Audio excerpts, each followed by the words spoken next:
चलिए स्टूडेंट, हम लोग क्वेश्चन नंबर 1 को सॉल्व करते हैं। क्वेश्चन नंबर 1 में देखिए क्या कहा जा रहा है। एक नोटबुक की कीमत एक कलम की कीमत से दोगुनी है। इस कथन को निरूपित करने के लिए दो चरों वाला एक रैखिक समीकरण लिखें। हमें क्या लिखना है? दो चरों वाला स्टूडेंट एक रैखिक समीकरण लिखना है। तो सबसे पहले आप लोग समझिए रैखिक समीकरण क्या होता है। आप समझिए, अगर हमारे पास कोई भी समीकरण दिया गया है, जैसे इस तरीके से एक समीकरण दिया गया, तो ये हमारा क्या होगा? एक रैखिक समीकरण। क्यों? अब ये हमारा एक चर वाला रैखिक समीकरण, क्योंकि इसमें एक चर प्रयुक्त किया गया है, एक्स है, ठीक है। और जो भी चर है उसकी घात 1 है, तो इस तरीके का जो समीकरण होगा हमारा रैखिक समीकरण कहलाएगा, ठीक है। अब अगर हमने इस तरीके से लिखा 2x + 5y + 3 = 0, तो यहाँ पर देखिए चर क्या है। चर आप लोग देख रहे हैं x और y हैं। x की पावर क्या है? 1 है। y की पावर क्या है? 1 है। तो ये हमारा दो चर वाला एक रैखिक समीकरण हो गया, ठीक है। ये जो समीकरण है इसको कुछ इसी तरीके से लिखना है। जैसे जनरल फॉर्म की बात करें, ax + by + c के रूप में आप लिख दीजिए। तो ये जो हमारा क्या है? दो चर, इसमें दो चर हैं, एक चर x है, दूसरा y है। तो ये हमारा दो चर वाला रैखिक समीकरण क्यों है? क्योंकि यहाँ पर जो चर है उसकी अधिकतम घात 1 है, ठीक है। इसके बारे में पहले भी आप लोग पढ़ चुके हैं। चलिए अब हम लोग इस क्वेश्चन पर चलते हैं और इसको हल करते हैं। देखिए इसमें क्या कहा जा रहा है, संकेत दिया है नोटबुक की कीमत हमें x रुपया मानना है और कलम की कीमत y रुपया मानना है। तो लिखिए, माना नोटबुक की कीमत x रुपया तथा कलम की कीमत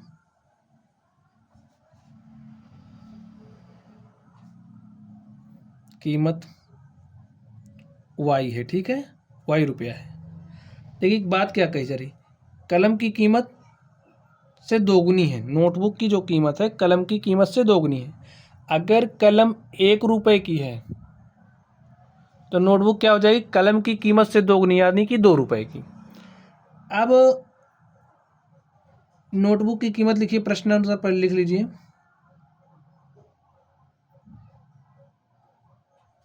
नोटबुक की जो कीमत है किसके बराबर है? कलम की कीमत के दोगुने के। दोगुना मतलब दो गुणे कलम की कीमत,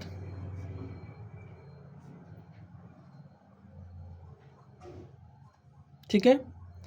अब नोटबुक की कीमत हमने क्या मानी? x, और कलम की कीमत हमने क्या मानी है? लिखिए y, ठीक है। तो हमारे पास क्या हो गया? x = 2y, और इस y को आप इस तरफ लेकर के आइए, x - 2y = 0। तो यहाँ पर देख लीजिए, एक चर x है, दूसरा चर y है, और यहाँ पर जो चर है उसकी अधिकतम घात क्या है? 1 है। इसलिए यहाँ पर ये जो समीकरण आप देख रहे हो, ये दो चरों वाला एक रैखिक समीकरण, ठीक है। और यही हमारा क्या हो जाएगा? आंसर हो जाएगा। चलिए अब हम लोग इसके क्वेश्चन नंबर 2 पर चलते हैं और देखते हैं 2 का सोल्यूशन क्या होगा। तो 2 नंबर में आप देखिए क्या कहा जा रहा है। निम्नलिखित रैखिक समीकरणों को ax + by + c = 0 के रूप में व्यक्त कीजिए और प्रत्येक स्थिति में a, b और c के मान ज्ञात कीजिए। तो यहाँ पर ये जो समीकरण आप देख रहे हो इसे हमें इस रूप में लिखना है। तो कैसे लिखेंगे? देखिए, लिखिए 2x + 3y = दिया है 9.35 का बार, इतना दिया है, इस रूप में लिखना है। तो क्या करेंगे? 2x + 3y, इस पार्ट को आप इस तरफ लेकर के, ठीक है, पक्षांतरण करिए, इसका हो जाएगा 9.35 का बार बराबर 0। अब इसकी तुलना आप इससे करिए तो क्या पाएंगे आप? जब इससे करेंगे, x का गुणांक यहाँ पर a है, तो यहाँ पर x का गुणांक क्या है? 2 है। तो हमें x a बराबर क्या मिल गया? 2 मिल गया। इसी तरीके से b बराबर आपको 3 मिलेगा, और c बराबर क्या मिलेगा?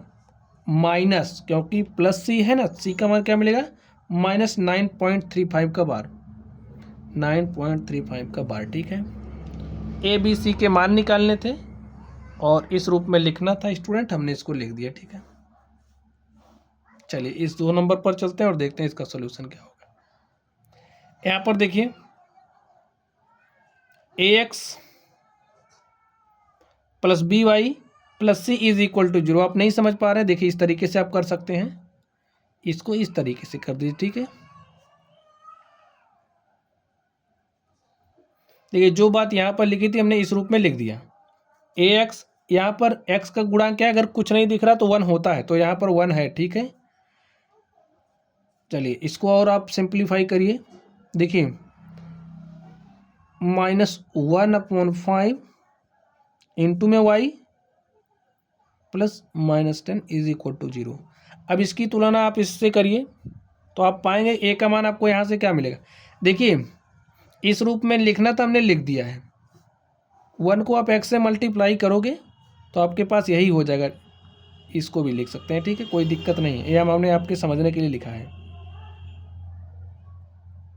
तुलना करिए, ए का मान आपको क्या मिलेगा 1, बी का मान क्या मिलेगा -1/5 और सी का मान आपको मिलेगा क्या -10, ठीक है।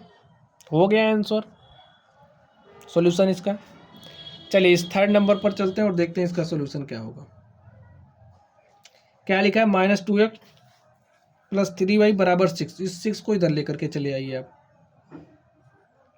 प्लस 3y बराबर 6 दिया है, क्या लिखेंगे 2x प्लस 3y, इस 6 को इधर लेकर के हो जाएगा -6 बराबर 0।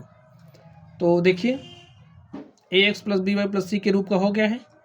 a का मान क्या हो जाएगा -2, तुलना करिए ना, b का मान क्या हो जाएगा 3 और c का मान -6। हो गया सॉल्यूशन। चलिए चौथे नंबर पर चलते हैं और देखते हैं इसका हल क्या होगा। x is equal to 3y दिया है, तो इसको इधर ले करके आइए, x माइनस 3y बराबर 0। यहाँ से देखिए भाई x गुणे 1 लिखा है, नहीं दिख रहा तो लिखा है, ठीक है, तो a का मान 1 हो जाएगा। इसकी तुलना करेंगे, देखिए इसको आप क्या लिख सकते हैं, इस तरीके से भी लिख सकते हैं ना, x प्लस -3 इंटू में y। अब c के स्थान पर कुछ नहीं है तो आप 0 लिख ही सकते हैं समझने के लिए, तो हमने लिख दिया, समझ जाइए आप।